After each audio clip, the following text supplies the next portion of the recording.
What is up? How's it going?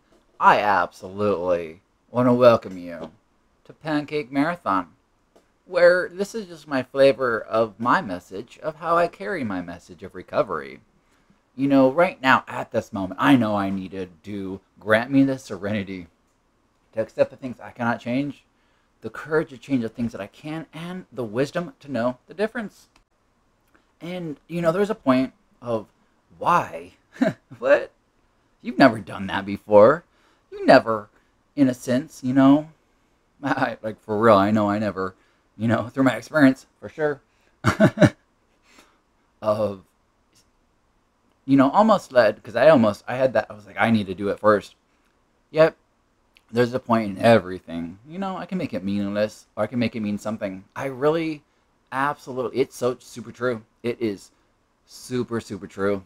And yet, there's a point where it's like, I'm doing my best to, not steal anybody else's peace of mind because no one, no one, absolutely no one deserves that. They truly, truly don't. I mean, they, they don't. And no one deserves, in the same sense, to give their peace of mind away.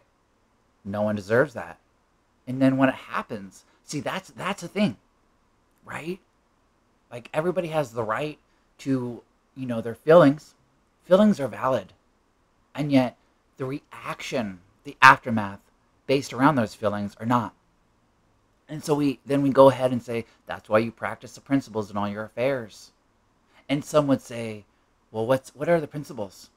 Oh, you mean to omit, right? Isn't that what, like a virtue, a sum, being up? Just like what is the equivalent of the short version of the Serenity Prayer compared to the Serenity Prayer itself? Simply to say, and I just kind of want to highlight of make it meaningless. Oh wait, you already have, basically, and so, and yet, there's a point where some, if they don't ask more questions, that's up to them, right? Like there's key points where this is why I don't want to hunt down any of my sponsors anymore. I mean, I've done the full-fledged, like, oh my goodness. I was like, I'll be everything for you, more or less.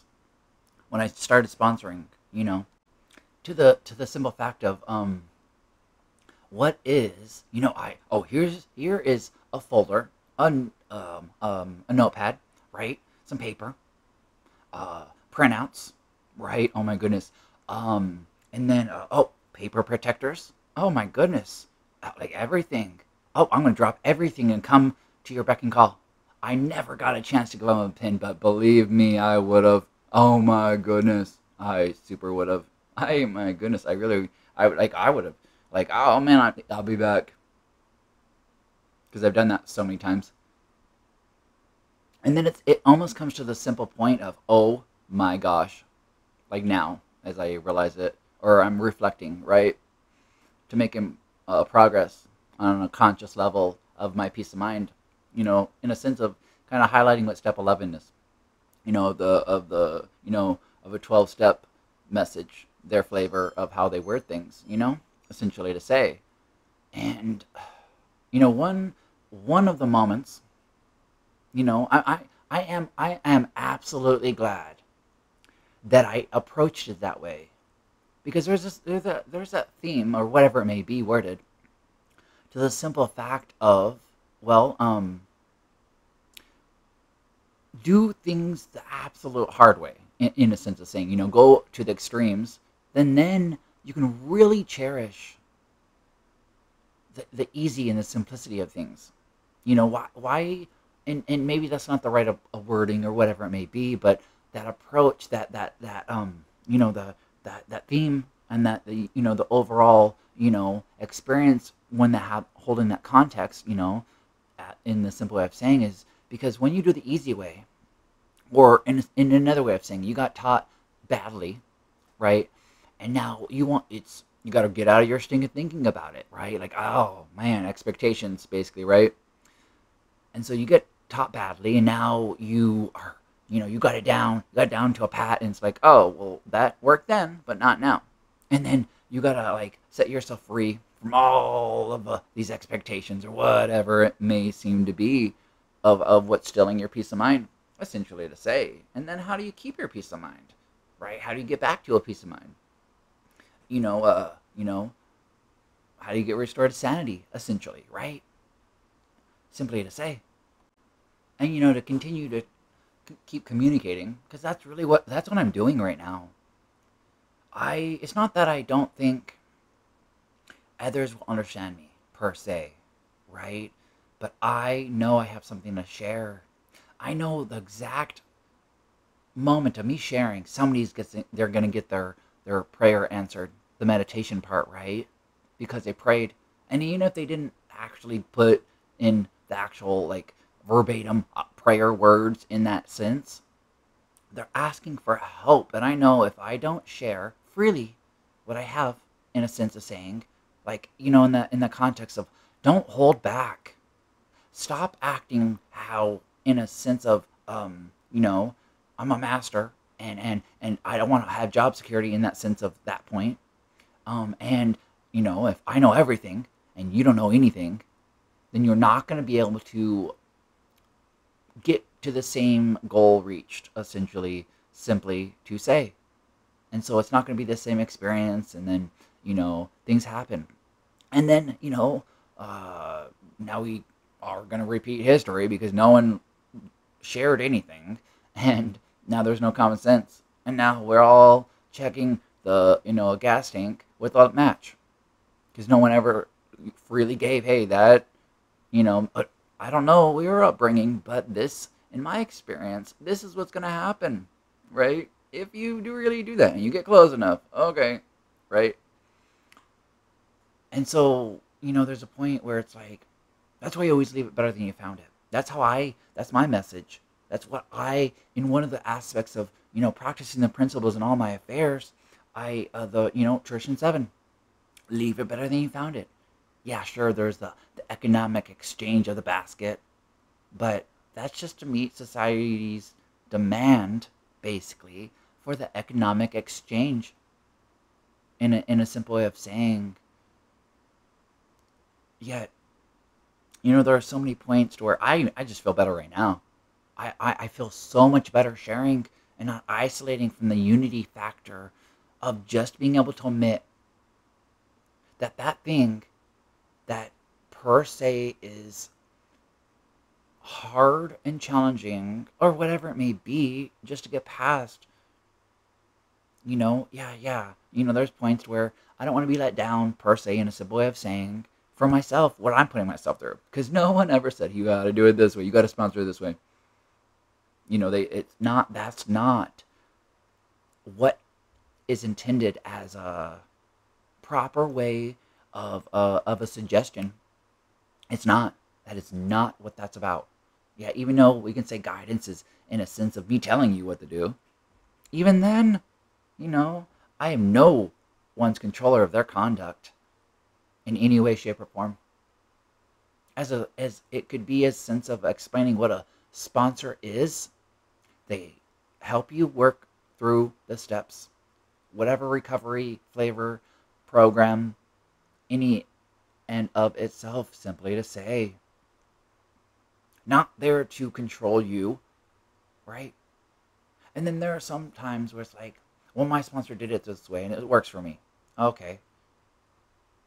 And there are some that they ask questions, but if you just stop at that answer, because if it's, at that moment, they only can give you what they have.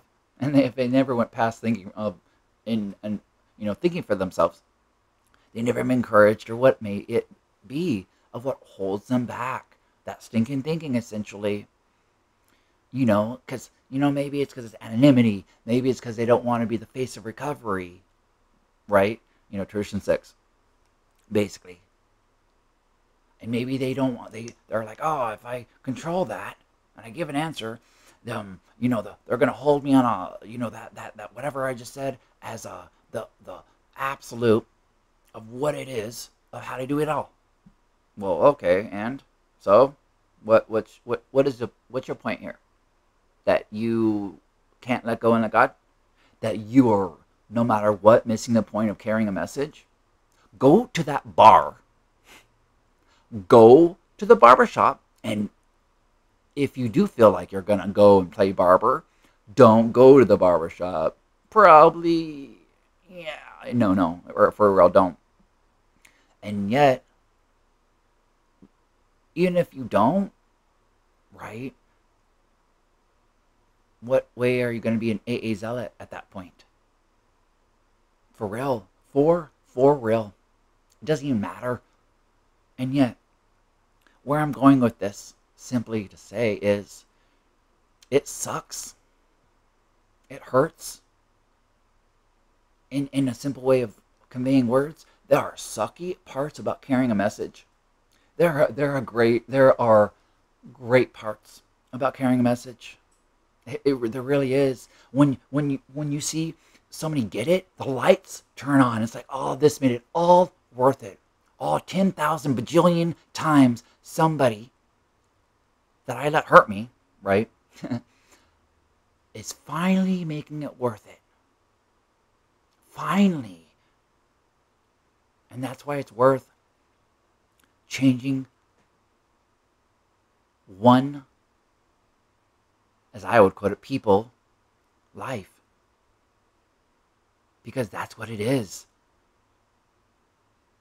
It really is, and simply as making a difference.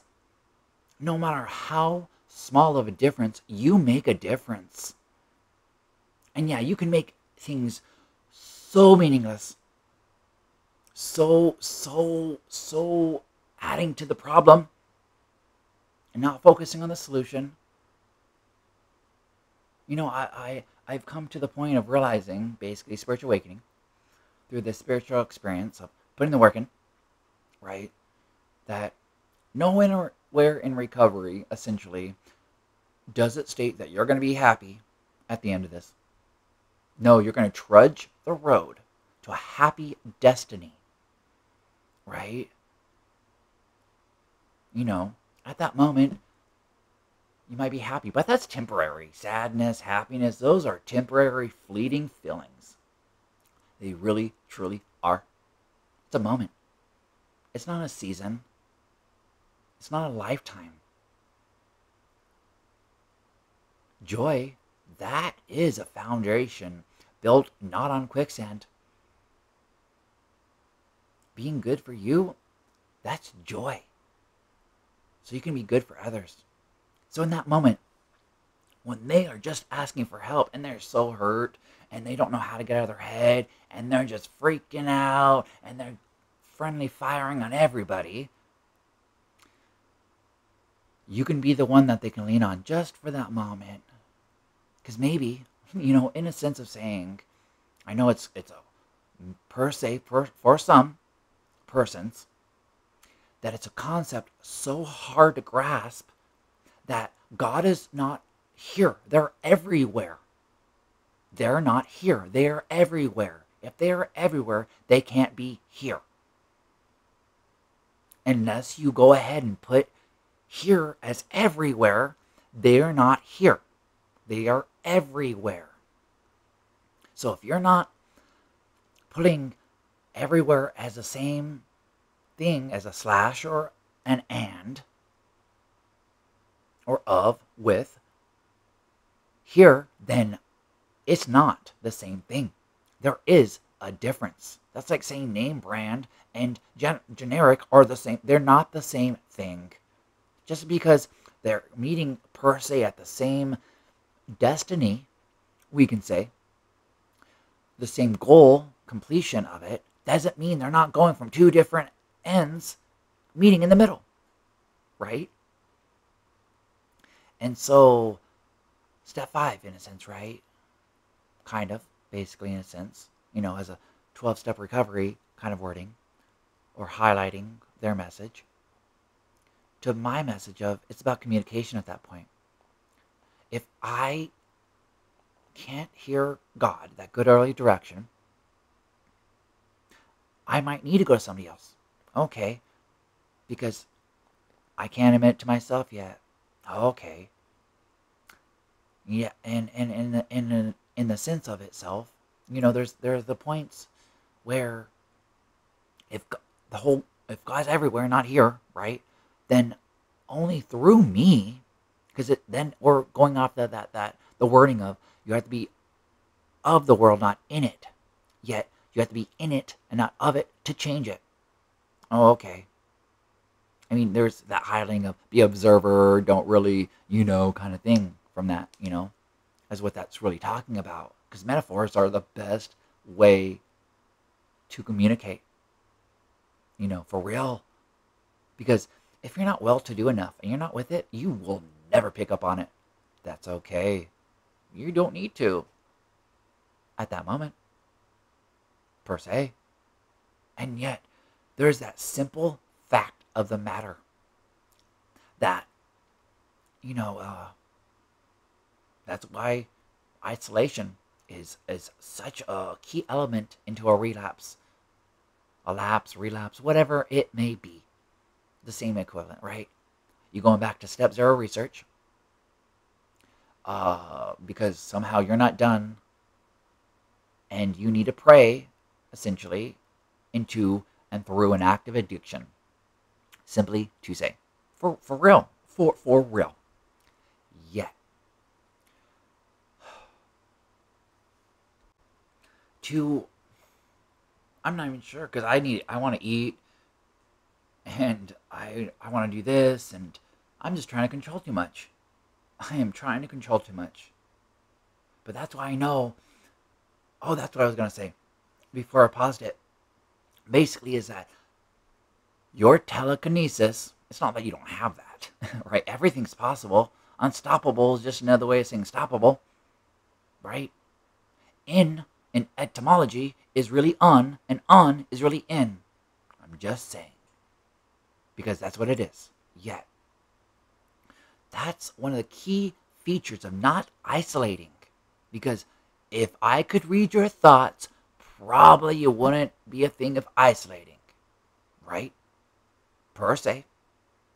And then we would probably go into the factor of, am I going to be able to force you to work a program, or am I going to have some humility, openness, and willingness to be, oh, you're going to do you. I did what I did. Let me let go and let God, right?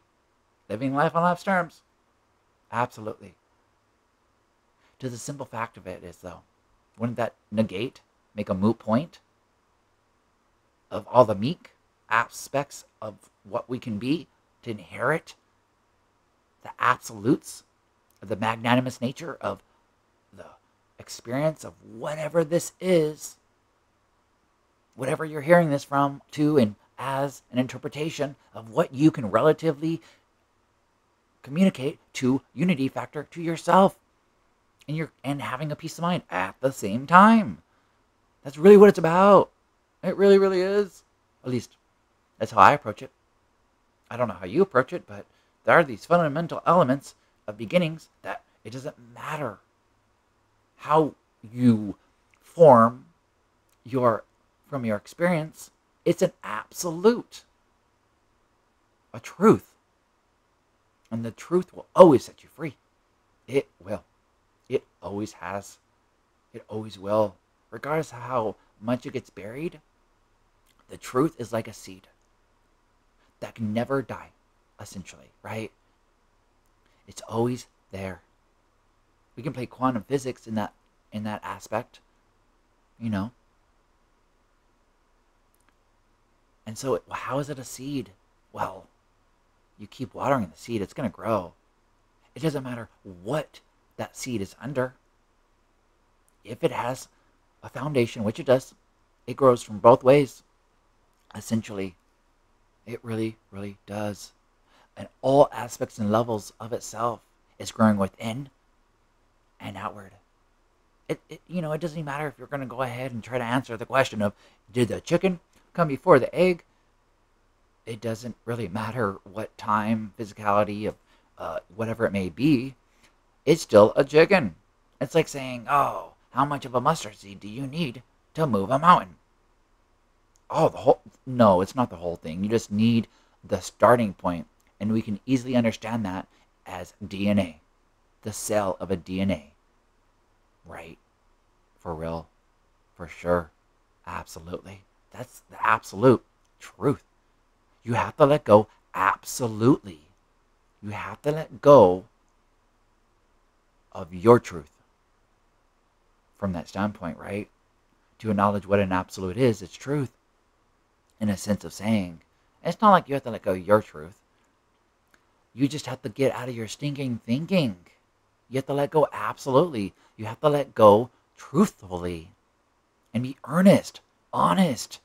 And don't balk. Don't fake it. I'm just saying. And so there's all these points to the simple fact of the matter is, I'm going to pause this and go, and I don't know, but I can't take that back. I'm not going to undo that. I'm not going to reach for perfection and act like everything I did before doesn't matter. I could have just paused it, but maybe I'm just narrating my life out loud. Wouldn't that be narrating? But anywho, like what?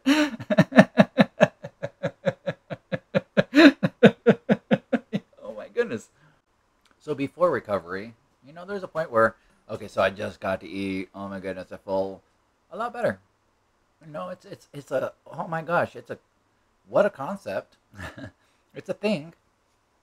When you feel good, to be good for others. When you are good, you're good for others. My goodness. To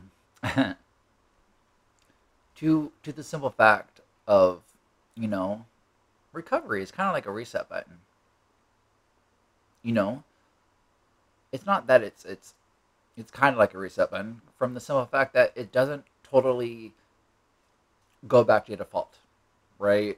You get to keep everything that you worked for, and no until you give it away, and maybe you get away to the one that is supposed to give it to, the appropriate one and whatnot.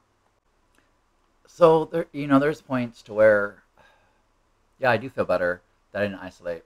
I do feel better that I got good for me to get good for others.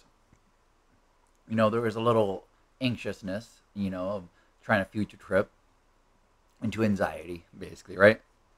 To that of now passing myself out of depression, because passing yourself is depression, essentially, and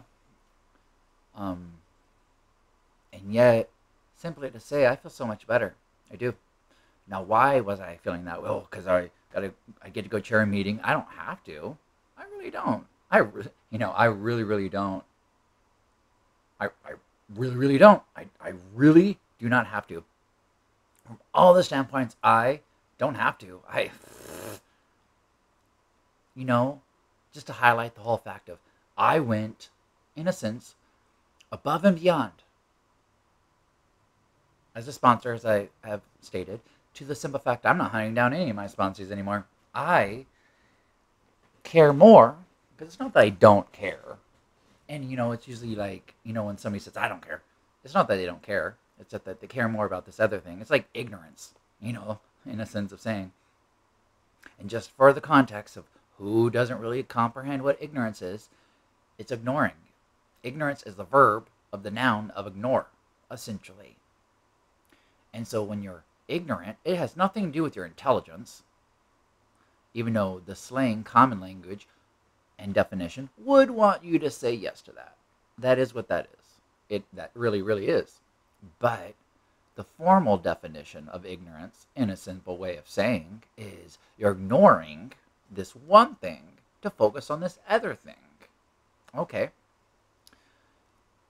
So I'm also glad in that aspect of what recovery has given me is to stop focusing on trying to be right and everyone else is wrong from that simple standpoint. Not that anyone's wrong. Everyone has value.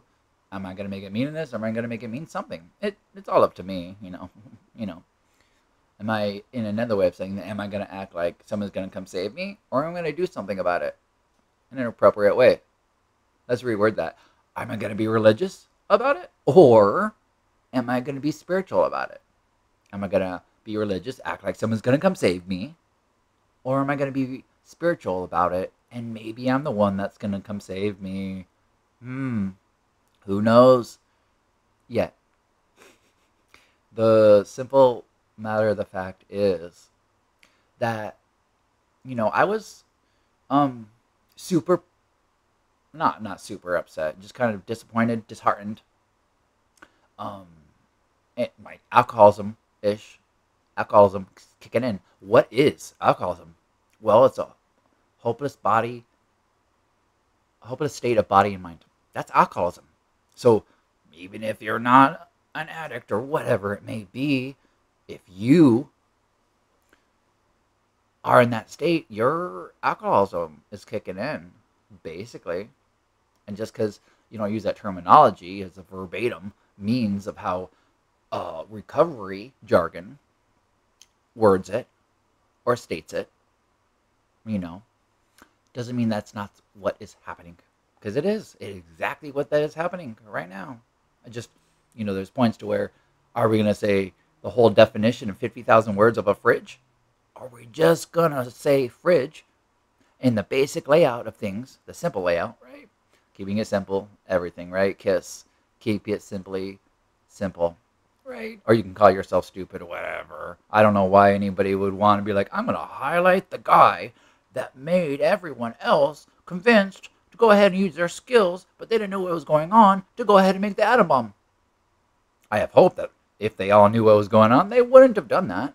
But who knows? That's just how I would approach it, because that's insanity. That's absolutely insanity.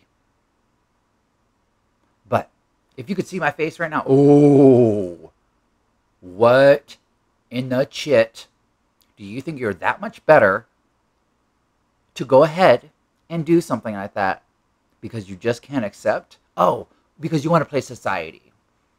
That means you don't know how to work on yourself.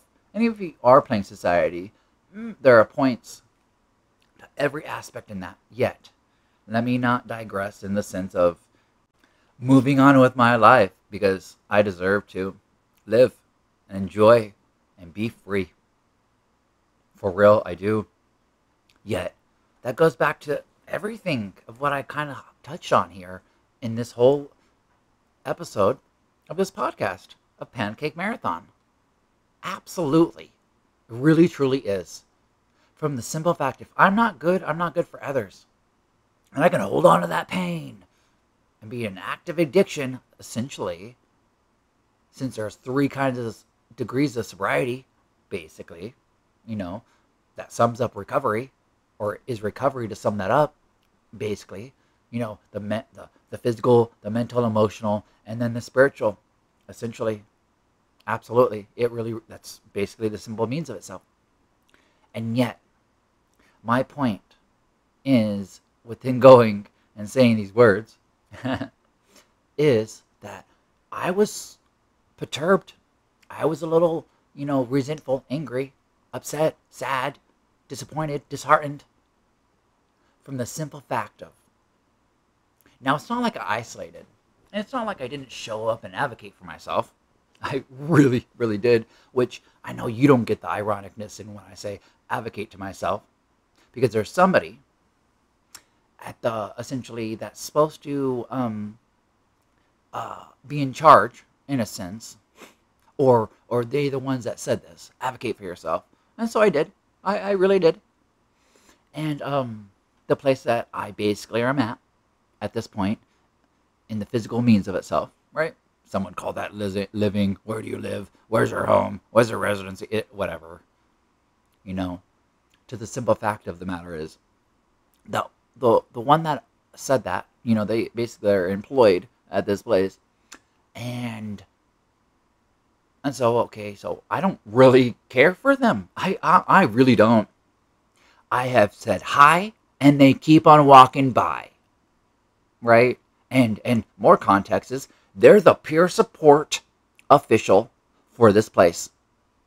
For real. And it's like, you are the exact opposite of the one that was here before you. The exact opposite. And I don't like no, and no. So, I could complain. Sure, easy, make it meaningless, right? Smile never, right? To a fact of, now I went to the office, and said, hey, is my two do, right? I'm trying to use anonymity in the sense of not having to start over, and my 25,000 years of 20 thousands of whatever, right? It doesn't even matter about the time length. I don't want to be time bullied as quoting, what is it? That's not in the book. I love that aspect. There's so many points where I've asked myself, do I want to break my anonymity and be the aspect of what Buddha didn't want either? I'm just saying, it's not even about that. It's about the simple fact of because I don't want to steal somebody else's ability to find out their own spiritual awakening, right? Isn't that another way of the power and the reasoning of anonymity? Right. Sure, we can say the whole societal thing, right? Because we don't want others that are poop heads and to react and take it out on us because they are whatever. To where I'm kind of have to collect my thoughts again. That's where I did what I did, and now I'm like, what's happening? I don't know. But the simple fact of the matter is that even then, when I said, hey, what's going on? Am I going to get my chip from you?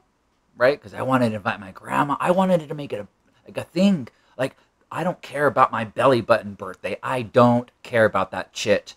I don't care what that represents. I don't want to empower that. It's like me saying book face. Because I don't care what it represents, and I want to empower it the other way, basically.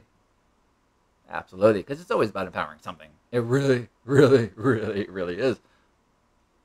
And then there's points like, why do you wear your wife beater backwards? It's like, it's not on my feet, for one. And for two, I don't do that anymore because I don't want to take the time to explain to everyone that I am me and I am not you.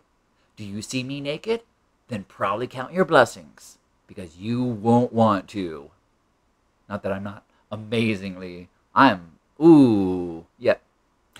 The point being here is that I did advocate. And now it's been like 2 weeks. And so I'm done being weak from that standpoint, right? Of caring from that. And so, yeah, that's what inspired in a sense of me reaching out, not isolating, complaining, and holding it in. And be like, oh, I don't, And then everyone else, when I go chair a meeting, be like, why is he acting like a poop head? I don't like being around him. They are just, oh no, there it is again. Now I'm going to act like I care what they have to say. Or they're going to have to deviate from their means, and I'm going to have to make them work harder, or in a sense that they're going to have to put the work in to really manifest the life that they want, because I am not here to do that. I'm just here to keep a peace of mind, not steal yours. Right? Absolutely. And so, it's like, the first, time that it was supposed to be is like, oh, I'm excited. Okay, that's cool. And then now it's like the second week, and I'm like, fine. I don't deserve to take anybody's peace of mind, but I'm not going to give you mine. It's almost funny how, and yes, it does depend on who it is and how much they are able to put into an effort of the value of caring for somebody else, because there's a lot going on. I know there's a lot going on, and it just makes sense to have used anonymity at that standpoint and not to understand the common sense, because who really wants to go ahead and have the nitty gritty for everything? And that's why when I go to chair a meeting at that place, I am going to go ahead and be bright and bring levity to it and bring hope for the ones that bring me hope. The ones that just got here, that are trying to find their way, because it is in a sense of, the keeping the doors open for those that really do want it. And just because I'm hurt doesn't mean I get to show it. And yet, believe me, if that's the worst thing that I went through today, I made it. Because that doesn't matter. I absolutely, maybe this is just the manifestation, basically, because I don't care to get the blanket when I donate. Why? Oh, here's your reward for doing the right thing, per se. Making it better and leaving it better, even though that's probably just a secret way for you to funnel money into your charity. Because what do you really do? Are you teaching somebody how to fish, or are you just helping them practice communism? They didn't work for it, but you're going to give it to them like stocks, simply to say, in society. But, there's a point where then there's that fine line of self-care can turn into isolation. Absolutely. It really can. Recovery can turn into a relapse, right? And just, to the simple fact of maybe they need it. Maybe that they're the ones that need that the best, and they're going to do something with it. But if you don't have hope and you just totally don't keep trying, right? Then nobody's going to succeed, and everybody's the weakest link. Oh, wait, no. Everyone from that standpoint is the strongest link, because you're only as strong as your weakest link. Because isn't the weakest one that gives everything? That always does so much? Maybe. Maybe it's the one that is going to come next, the next generation, right? Because if you're the strongest, doesn't that mean you have some time under your belt, per se? And one day, if you don't give freely what you have to give, you're going to make somebody else have to work harder, and no one's going to learn anything, and history will repeat itself, right? Absolutely it will. And yet, that's why I wanted to make this podcast, because I know there's points where I can't isolate, but I do need to pray so I can hear the answer and carry a message, practice the principles in all my affairs. But at the same sense, thank you for what you do. Sometimes you'll never hear that, and sometimes you just have to play cunning tactics to be like, hey, you didn't die, you're welcome. Right? If you're a parent or whatever, or anything at that standpoint. Even your plant, like, why, you're going to give me air, but you need to work for this water. It's like, what? But, anywho, thank you so much for making this part of your life today. Yeah, why not? Hey, I love you. High five yourself. Love yourself. You deserve to take up space. Your shoes do fit just right. You know what? This has been another episode of Pancake Marathon. My flavor of recovery, of carrying a message. Through my experience, strength, and hope, because this is what I have. I'm not the face of recovery. And no, I will never be. Maybe as mine, but not anyone else's ability to look past when they hate me. I can't do it for them. And that's why you verbatim that literature and you say it over and over again to let everyone else get to that point, so that we can all understand and agree upon things, to find that unity in a common way and give it away. Welfare. Because who knows? Today I want it. This moment I want it. Next, I don't know. I probably will always. But who knows? That's what I say now, because I want it. I can't quit something when I'm doing it. Right? Huh. Anywho. Thank you. Have a beautiful one. I love you.